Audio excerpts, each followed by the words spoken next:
Hello and welcome to Always Bored, Never Boring. Viewers will know that I am a huge fan of Moonstone, the wonderfully whimsical tabletop skirmish game from Goblin King Games.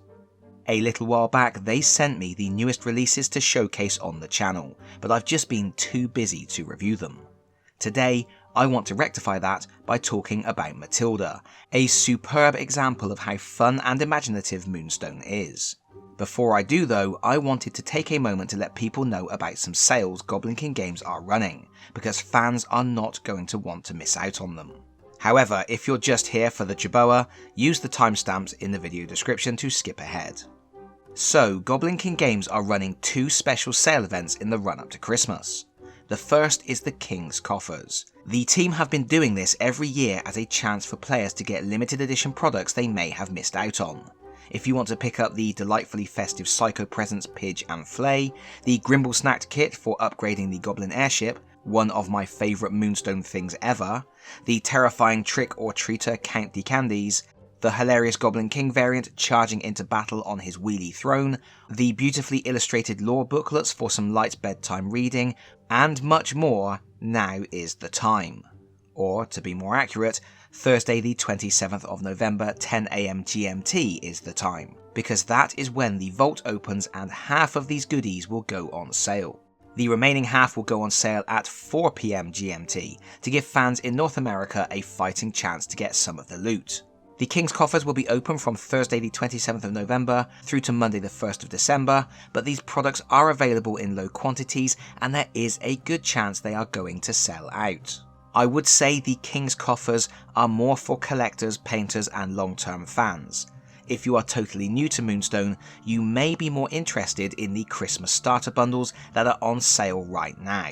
These bundles come in varying sizes and offer discounts on buying the products separately that could save you as much as £50. Also, be advised that there is a Black Friday sale running on the Moonstone website that ends on Monday the 1st of December. Orders over £100, €120 or $135 US will benefit from a 15% discount. This offer excludes the King's Coffers and Christmas bundle deals. Right, I think that just about does it. If any of that interests you, you will find the relevant links in the video description below. I am moving on so we can take a look at one of the very newest models in the Moonstone range, Matilda, a Commonwealth human riding a giant Jerboa. Tom, the creator of Moonstone, explained the concept of Matilda to me when I met with him at the UK Games Expo earlier this year. His excitement was infectious, and now I have the miniature in my possession, it's easy to see why. This is just bonkers, and one of the reasons I love Moonstone so much is you frequently get miniatures like this. Knights riding pigs, goblins riding pugs, lobsters or even bathtubs, undead nobles on equally undead unicorns, and inflated frogs serving as airships. It's chaotic, silly and fun. And if you are wondering why there are giant Jerboas in the realm of Tauber, it's pretty much just because it is a chaotic, silly and fun idea, which is good enough for me. The reverse of the box informs us that this set comprises one miniature with stat card and base. I love the fact the stat cards are included, but it should be noted sometimes Goblin King Games do update them to balance the game in the long term. When they do, they offer the updated cards as free downloads on their website, or you can buy printed replacements from their online store. Diving into the box, we have our foam packing, and hiding within that, the stat card in question. These are double-sided. We will take a closer look at this one in just a moment when we discuss Matilda's rules. Of course we get a 40mm lipped base. I do like lipped bases, they are my favourite. You then get the miniature, which is on 4 sprues. The first contains the main body of the Jerboa along with Matilda's legs. You can see from the hole in the Jerboa's neck that the miniatures are keyed to fit together one way for easy assembly. You don't get any assembly instructions, but honestly you don't need them, it's all very obvious. The second sprue contains Matilda's upper body. Jerboas are desert animals and we can see Matilda is dressed for the harsh arid conditions. She has a tattered billowing cloak and hood and wears a mask over her face. The third sprue contains the Jerboa's tail. It looks a bit like the worm alien from Prometheus. And the final frame has an arm with reins and an adorable Jerboa head. All of the pieces are beautifully detailed with crisp casting. I will just wash the parts with soap and water and give them a gentle brush with a toothbrush. I did notice a faint mould line on Matilda's hood, which I will file off as well. This is a resin miniature, so for assembly I will be using super glue, and by the power of editing, here is the finished piece.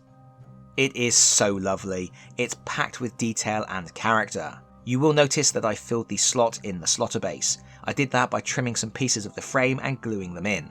Obviously that won't show once this is all painted. Speaking of which, I won't be painting Matilda in this video, but I will be posting some pictures of the finished piece on my Instagram. Links, as always, are in the video description. I don't have much more to say about this. Moonstone miniatures for me are some of the very best miniatures available right now. They appeal to my sense of humour and they always look great. Unfortunately, they are resin, which is not my favourite material to work with. The miniatures are slightly more fragile than plastic ones, and when you are filing and trimming resin kits, you need to be careful. Wear a mask, don't huff the dust. But once you have the miniatures assembled and painted, they look phenomenal. Of course, looking phenomenal is all well and good, but is Matilda a worthy addition to your Commonwealth troop?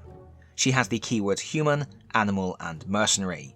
She is melee 3 with a 1-inch range and arcane 3 with an evade of 0. She has 9 health and generates 3 energy as standard.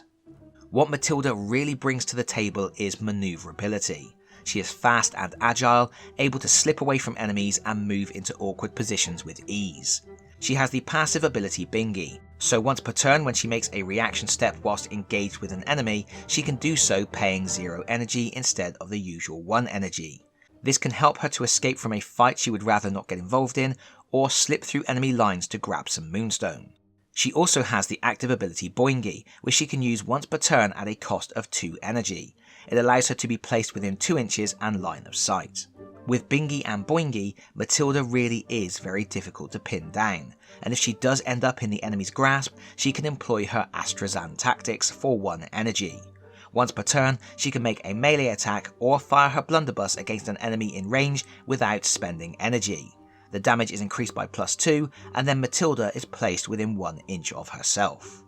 A 1-inch placement may not seem a lot at first, but there's a handy diagram that Goblin King Games shared a while back that illustrates the significant difference between stepping 1 inch and being placed within 1 inch.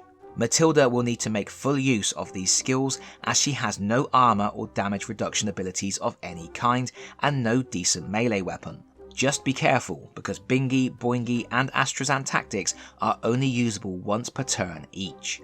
Furthermore, although she has a blunderbuss, a reliable way to put out small amounts of damage, that weapon must be reloaded after each use for a cost of 2 energy, and it cannot be reloaded while she is engaged. In other words, it is possible for particularly aggressive enemies to wear her down and trap her, leaving her in a very precarious situation. Luckily, she has one last trick up her sleeve, her signature move of leaped and loaded on a high guard. This signature move doesn't do any damage, but it places Matilda within 1 inch and line of sight and lets her immediately reload her blunderbuss for free, even if she is engaged. She really is a tricky little customer who could cause a real headache for a melee heavy force that likes to get up close and personal. I don't tend to play Commonwealth. I love my goblins and shades, but some of the recent releases have really made me start reconsidering. The gnomes in particular are really starting to gain my attention, and as a mercenary, Matilda can slide right into one of their troops and give them some extra speed and flexibility. Indeed, as she has the animal keyword, she works very well in conjunction with the gnomes of the faculty, another new box set that I will be looking at next time. But that is it from me for now. Thank you so much for watching. If you like this video, please consider pressing the like button. If you really like this video, please consider subscribing if you don't already do so, and hopefully I will see you all again very soon. Bye bye everyone. Bye bye.